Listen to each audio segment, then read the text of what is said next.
wabarakatuh. Hai, salam kenal dengan Kak Sinta dari Forum Taman Bacaan Kabupaten Karawang. Gimana nih kabarnya teman-teman Forum Taman Bacaan Kabupaten yang lain? Kak Sinta akan cerita tentang Nabi Yakub alaihissalam. Untuk teman-teman di Forum Taman Bacaan Jawa Barat. Nah, sumber dari kisah yang akan kakak ceritakan adalah dari bestseller Gramedia Blog dan dari mediaindonesia.com. Kak Sinta udah rangkum biar teman-teman lebih bisa menikmatinya dan dengan singkat cerita bisa mudah untuk memahaminya. Kisah ini akan dimulai dari ayahnya yang bernama Nabi Ishak alaihissalam dan istrinya Ribka yang sulit mempunyai keturunan. Namun, oleh Allah dianugerahi kelahiran 2 orang anak sekaligus.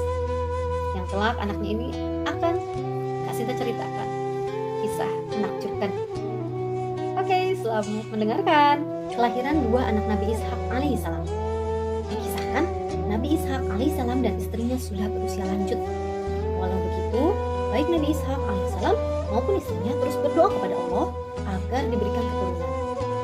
Allah Subhanahu wa taala mengabulkan doa Nabi Ishak alaihissalam dengan kabar kehamilan istrinya. Bukan hanya itu, Nabi Ishak alaihissalam dikaruniai 2 anak kembar sekaligus.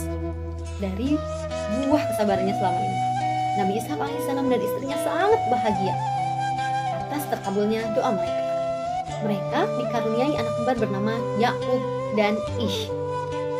Yakub dan Ish kecil tidak hanya diasuh oleh Nabi Ishak alaihissalam, melainkan juga oleh kakeknya, yakni Nabi Ibrahim alaihissalam. Beliau mengajarkan pelajaran agama serta nasihat agar cucu kembarnya telah berpegang teguh pada agama, menjauhi sifat tercela dan mempunyai kehidupan yang damai. Sejak remaja, Yakub dan Ish mempunyai sifat dan sikap yang berbeda. Walaupun mereka kembar, mereka punya karakter dan sikap yang berbeda loh. Yakub memiliki sifat yang lemah lembut dan lebih senang membantu pekerjaan rumah bersama ibunya. Sedangkan Ish lebih perkasa dan kuat serta senang membantu ayahnya berburu. Namun sayangnya, kekuatannya tersebut menjadikan Ish sombong dan senang pamer. Ish juga senang sekali mengejek dan mencemooh Yakub yang membantu pekerjaan rumah dengan ibunya. Ish menjadi pribadi yang masih sulit menjalankan perintah agama. Perbedaan sifat yang saling bertolak belakang itu membuat mereka saling bertengkar. Namun Yakub memiliki sifat mengalah dan Ish selalu merasa paling benar serta tidak mau mengalah sama sekali kepada Yakub walaupun Ish dalam keadaan bersalah. Yakub pun tak pernah melawan Ish dan ia tetap sabar serta selalu mendoakan Ish agar kembali ke jalan yang baik dan benar di kemudian hari. Suatu waktu, Nabi Ishak alaihissalam berpesan kepada kedua putranya, "Wahai anakku, Yakub dan Ish, kalian harus tetap beriman dan bertakwa kepada Allah Subhanahu wa taala, serta harus selalu menjalankan perintahnya dan menjauhi larangannya. Kita sebagai hamba Allah Subhanahu wa taala harus selalu melakukan perbuatan yang baik kepada sesama manusia, serta harus membantu fakir miskin. Hal itu harus dilakukan karena dianjurkan oleh Allah Subhanahu wa taala." Yakub pun menjawab nasihat itu dengan sopan. Tapi Ish tidak mengeluarkan ucapan sedikit pun setelah mendengarkan nasihat dari ayahnya. Nabi Ishak alaihissalam yang melihat respon dari putranya, Ish, hanya bisa tersenyum saja. Melihat sifat dan perilaku kedua putranya, Nabi Ishak alaihissalam dan istrinya mulai berpikir bahwa yang lebih pantas untuk mewariskan ajaran agama Allah Subhanahu wa taala adalah Yakub dari keturunan Nabi Ibrahim alaihissalam. Hal ini dikarenakan Yakub mempunyai sifat-sifat yang sudah mencerminkan seorang yang soleh dan setiap perbuatannya selalu terpuji. Dia banyak menahan amarah, menahan emosi, dan tidak terpengaruh dengan ejekan dari Ish. Sifat soleh dan perbuatan terpuji ini tak pernah dimiliki oleh Ish, padahal mereka dididik dengan cara yang sama. Dan itu membuat Nabi Ishak alaihissalam beserta istrinya merasa yakin dan berdoa untuk Yakub bahwa suatu hari Yakub dapat mewarisi sifat kenabian dari kakeknya Ibrahim alaihissalam. Beranjak dewasa, pertengkaran antara Ish dan Yakub semakin sering terjadi, tapi ia selalu sabar ketika sedang diejek oleh Ish. Setelah melihat kebiasaan buruk Ish yang tak kunjung berubah, Nabi Ishak alaihissalam dan istrinya berencana untuk segera menikahkan Ish. Dengan menikah, diharapkan sifat dan perilaku Ish dapat berubah ke arah yang lebih baik. Ish pun menikah dengan perempuan yang dipercaya oleh dirinya. Namun, sifat dan perilaku Ish kepada Yakub tetap sama dan tidak berubah walaupun sudah hidup berumah tangga. Kebiasaan itu terbentuk sejak kecil sampai dewasa tanpa adanya perubahan apapun dalam diri Ish. Namun Yakub yang masih menerima ejekan, hinaan hingga ancaman dari Ish masih terus berdoa untuk Ish. Namun di usia dewasa, ketika Yakub melihat tidak ada perubahan dari Ish, Yakub pun mulai menceritakan hal ini kepada ayahnya, guna mendapatkan solusi terbaik untuk merubah perilaku Ish yang tidak baik. Mendengar cerita Yakub, Nabi Ishak alaihissalam sang ayah yang mulai memohon kepada Allah dan berdoa, semoga engkau bisa mewarisi sifat kenabian yang kumiliki. Anakku, Yakub, dan aku berdoa semoga engkau kelak akan menurunkan beberapa nabi dan raja dari garis keturunanmu. Begitu doa Nabi Ishak alaihissalam terhadap Yakub. Meskipun sudah diberi nasihat oleh Nabi Ishak alaihissalam, berkali-kali Ish tetap tidak menyukai Yakub dan selalu mengejek dan menganiaya Yakub di usia dewasanya. Melihat peristiwa itu terus berlangsung, Nabi Ishak alaihissalam berkeinginan untuk menitipkan Yakub kepada saudara istrinya, dengan tujuan agar Ish terpisah dari Yakub dan tidak bisa menganiaya Yakub lagi. Sehingga hal-hal buruk pun dapat diminimalisir. Nabi Ishak alaihissalam mulai menceritakan idenya ini kepada istrinya, bahwa Yakub akan dititipkan kepada Syekh Laban yang merupakan saudara istrinya. Tempat tinggal Syekh Laban ada di Paddan Aram, Irak.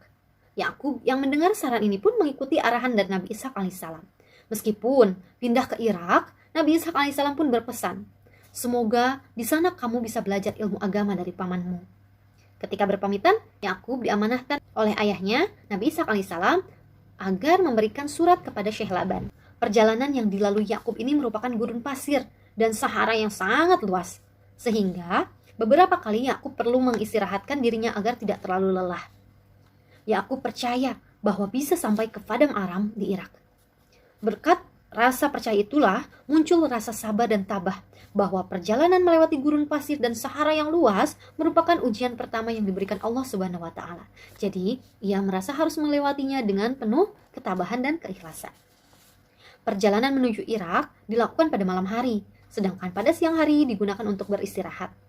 Ketika tidur karena sangat lelah, Yakub bermimpi bahwa kehidupan di masa depan penuh dengan rezeki dan kehidupannya penuh dengan kedamaian. Mulai dari keluarga hingga anak cucu dan mampu mendirikan kerajaan yang cukup besar yang sejahtera. Di tengah perjalanan itu, beliau terus-menerus berpikir apa makna mimpi yang ia impikan saat ia tertidur. Kemudian terdengar suara yang muncul di kedua telinganya. Wahai putra Ishak, janganlah engkau merasa takut dan kaget. Aku adalah malaikat Jibril yang sudah diutus oleh Allah Subhanahu wa taala untuk menyampaikan wahyu kepadamu. Yakub, wahai Yakub, ketahuilah, mulai saat ini Allah Subhanahu wa taala sudah mengangkat dirimu sebagai seorang nabi dan rasul. Sebarkanlah setiap kebenaran kepada seluruh umat manusia supaya menyembah dan bertakwa kepada Tuhan yang Maha Esa. Dan Allah akan mewariskan Baitul Maqdis, kehidupan bahagia dan kerajaan yang sangat besar untuk dirimu dan keturunanmu.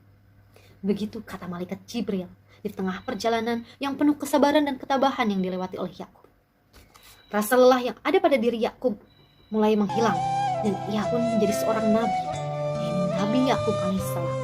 Tak hanya rasa lelah yang hilang, tapi Nabi Yakub alaihissalam seperti mendapatkan energi baru. Tenaga yang seperti penuh kembali membuat Nabi Yakub alaihissalam berjalan dengan cepat agar sampai ke tempat tujuan sesegera mungkin.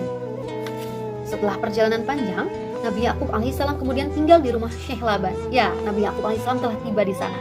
Selain berdakwah, Nabi Yakub alaihissalam juga membantu Syekh Laban. Nabi Yakub alaihissalam juga memberikan surat dari Nabi Ishak alaihissalam saat Nabi Yakub alaihissalam sampai di Irak.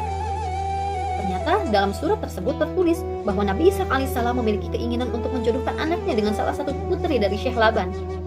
Syekh Laban menerima keinginan dari Nabi Ishak alaihissalam tersebut dengan syarat Nabi Yakub alaihissalam harus menjadi penggembala kambing selama 7 tahun untuk meminang putrinya.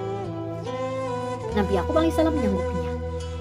Setelah 7 tahun bekerja menggembala kambing, mendapatkan penghasilan, Syekh Laban bertanya kepada Nabi Yakub alaihissalam, siapa di antara anaknya yang ingin dinikahi? Nabi Yakub alaihissalam menjawab bahwa ia ingin meminang Rahil.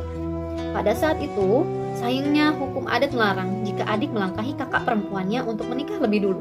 Jadi Nabi Yakub alaihissalam harus menikahi Layat terlebih dahulu, dan ia pun menyanggupinya. Kemudian setelah menikahi Layat, ia pun menikahi Rahil pilihannya. Nantinya dari Rahil lah akan lahir Nabi Yusuf alaihissalam yang akan menjadi penerus kenabian dari keturunan Nabi Ibrahim alaihissalam. Nah teman-teman, apa nih hikmah dari kisah Nabi Yakub alaihissalam yang dapat kita ambil? Oke, di sini hikmah yang dapat kita peroleh dari kisah Nabi Yakub alaihissalam adalah ibarat memanen mutiara air laut dalam kerang yang terluka, di mana rasa sakit yang diterima dan diproses dengan baik dalam diri lembut sang Nabi menghasilkan mutiara yang indah. Bahwa buah kesabaran dalam berproses menghasilkan buah yang sangat manis. Semoga di Ramadan kali ini kita juga bisa meneladani kisah Nabi Yakub alaihissalam dan memperoleh berkah serta kesempurnaan dari ibadah-ibadah kita di bulan Ramadan ini. Amin ya robbal alamin. Sekian cerita dari Kak Sinta, semoga bermanfaat. Wabillahi taufiq wal hidayah. Assalamualaikum warahmatullahi wabarakatuh.